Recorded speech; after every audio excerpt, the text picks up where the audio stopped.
ወንድ ልጅ አንቺ ከፍቶሽ እንደ ከፋሽ ካልተረዳሽ፣ አተሽ እንዳጣሽ ካልተረዳሽ፣ ኦኬ አልቅሰሽ ያለቀሽበትን ምክንያት ለማወቅ እንኳን ካልተጣጣረ፣ ኦኬ ማጣትሽን፣ ማግኘትሽን፣ መክሳትሽን፣ መወፈርሽን ወንድ ልጅ ካልገባ ባናቱ ይተከለዛ።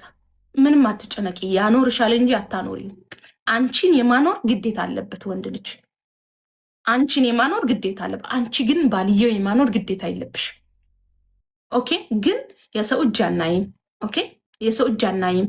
የበርበሬ የሽሮ ማለት ስለማንፈልግ፣ ኦኬ ማገዝ ስለምንፈልግ፣ ተጋግዘን እንድንኖር፣ ኦኬ ችግሮችን አብረን እንድናልፍ ባሌ ላግዘው በማለት እንሰራለን። የሰው እጅ ባለማየት ነገ ጠንካራ እንድንሆን።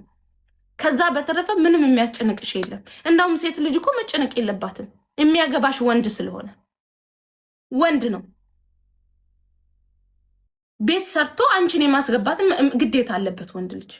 አንቺ ግን ግዴታ አለ። የአንቺ ግዴታ መውለድ፣ እሱን ማንከባከብ፣ ቤትሽን መጠበቅ፣ ኦኬ ልጆችሽን ማንከባከብ የአንቺ ግዴታ ነው። ከዛ በተረፈ ግን ሰርቶ የማምጣት ግዴታ ያለበት ወንድየው ነው፣ ተኝቶ አይደለም። ለምንድን ነው ራሳችሁን የምታጠፉት? ለምን ውዴ? አንቺ ጋር ካለው ችግር በላይ እኔ ጋር አለ። ግን ስስቅ ነው ሰዎች፣ ውጭ የሚናፍቃችሁ ሰዎች፣ እኔ መሽኖ ልብስ የምለብሰው እንደ ሌሎቹ የምትሉ ሰዎች ለእናንተ ነው፣ ለሌሎቹ አይደለም። ለእናንተ ነው የምጮኸው። ሌላውማ እያያችሁ ነው ውጭ ላይ ያለውን ነገር። ለብሰው ዘንጠው ምናምን ውስጣቸው ግን ቃጠሎ ነው። ኪሳቸው ባዶ ነው። ተርበው እንኳን የሚሰጣቸው የለም። ውጭ ላይ ያሉትን ማርያምን ልብስ ነው የሚለብሱት። እንዳውም የጓደኛዋን ልብስ እኮ ተበድራ ለብሳ ሊሆን ይችላል። የምትለብሰውን አትይ ውዴ። በ10 ብርና በ15 ብር ገዝታ ነው ፊት ለፊቷን ያሳቦችው። ውስጧ የታቃጠለ ነው። 6 ወር 7 ወር 10 ወር ሙሉ ስራ ሳይሰሩ የተቀመጡ ሰዎች አሉ። አንቺ ግን 10 ወር ሙሉ ቁጭ ብለሽ በትንሹ 1000 ድርሃም እንኳን ቢከፈልሽ 10,000 ድርሃም አለሽ ውዴ። ምንም ቢሆን ውስጣቸው ይህ ተቃጠለ ነው። መስራት እየፈለጉ እንኳን መስራት ያልቻሉ አሉ። ቁጭ በይ ውዴ፣ ቁጭ በይ። ሁሉም ቤት ብትሄጂ እንደዚህ ዙረሽ ብትሄጂ የሰው ቤት የሰው ነው፣ ባጭሩ ቃል ማለት ነው። እኔ እንደዚህ ሁኜ እኔ እኮ አምላኬ አይሰማኝም አይሰማኝም። አሁን በአሁን አይሰማሽ። አምላክ አይቸኩልም እንደኛ፣ እኛ ችኩል ነን። አሁን የጠየቅነው አሁን ካልሆነልን ችግር ነው። በጊዜ ነው የሚሆነው። ሁሉም ጊዜ አለው፣ ቀን አለው። ሁሉም ጊዜ አለው፣ ቀን አለው። ሀብታም እንድትሆኝ ከፈለገ እኮ አምላክ ሰኮንድ አይፈጅበትም እኮ። አንቺን ሀብታም ማድረግ ይችላል በሆነ ቅስፈት። ማድረግ ካልፈለገስ? አንቺ ሀብታም ከሆንሽ አንቺን የሚያጠፋሽ ከሆነስ ለምን ተመስገናት? ለአንድ ተራ ወንድ ልጅ ብለሽ እንዴት ነው አንቺ ለወንድ ብሎ ሰው እንዴት ለወንድ ብሎ እንዴት ሰው ራሱን ያጠፋል? ለምን ውዴ? እልፍ ሲሉ እልፍ ይገኛል። ድሃ ሞኝ ነው ሞቱን ይመኛል ትላለች አያቴ። ኦኬ እልፍ በይ ውዴ፣ የተሻለ አለ። ከአንቺ ላይ ያራቀበት የራሱ የሆነ ምክንያት አለው። እግዚአብሔር ጥሩ ይበል።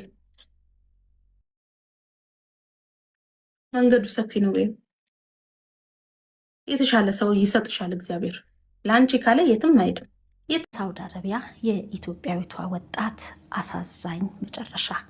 ይህቺ ወጣት በሳውዲ አረቢያ በሰው ቤት እየሰራች የምትገኝ ሲሆን በድንገት ግን አሰሪዎቿ ራሷን እንዳጠፋች እዛ ለምትገኘው ታናሽ እህቷ ተናግረዋል። ገንዘብ ደስታው የተባለችው ኢትዮጵያዊት ወጣት በምን አይነት ሁኔታ ላይ ህይወቷ እንዳለፈ ይጣራልን ስትል ታናሽ እህቷ እየጠየቀች ነው። በተለያዩ ማህበራዊ ሚዲያዎች በተለይ ደግሞ ከአሰሪዎቿ ለቤተሰብ በወንድ ምክንያት ነው ራሷን ያጠፋችው በሚል የተነገረው መረጃ ስህተት ነው። እህቴ ከአንድ ሰዓት በፊት ከኔም ከእናቷም ጋር በቪዲዮ ስታወራ ነበርና ራሷን የምታጠፋበት ምንም አይነት ምክንያት የለም ስትል ታናሽ እህቷ ተናግራለች። ምንድነው የተፈጠረው? ገንዘብ ደስታው ምንድነው የገጠማት ስንል እህቷ ጋር ደውለናል። የተፈጠረው እኔ እስከሰማሁት ድረስ ራሷን አጥፍታ ነው የተባለው። እኔ በአይኔ ያየሁት ነገር የለም። መሞት ፖሊሶች ሬሳዋን ወስደዋል ነው የተባለው። ኮቲን ከአበቦቹ ነው ሁሉን ነገር የሰማሁት። የተባለው ራሷን አጥፍታ ነው የተባለው። ክሎሬክስ ጠጥታና ራሷን አጥፍታ ነው የተባለው። ግን እኔ ይሄንን ነገር ገና አላመንኩበትም። ምክንያቱም የኔ እህት እየሳቀ እየተጫወተ ሁሉም ሰላም ነበረ እኛ በምናወራ ሰዓት ማለት ነው። ከዛ ሁሉም ነገር በድንገት ነው ሞተች ተባለ። ለኔ የተነገረኝ ሞተች አይደለም ራሷን ለማጥፋት ሞከረች ነው የተባልኩት። ማን ነበር የደወለልሽ?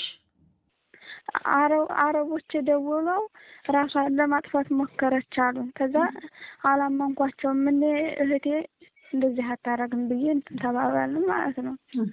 ከዛ በኋላ እቤት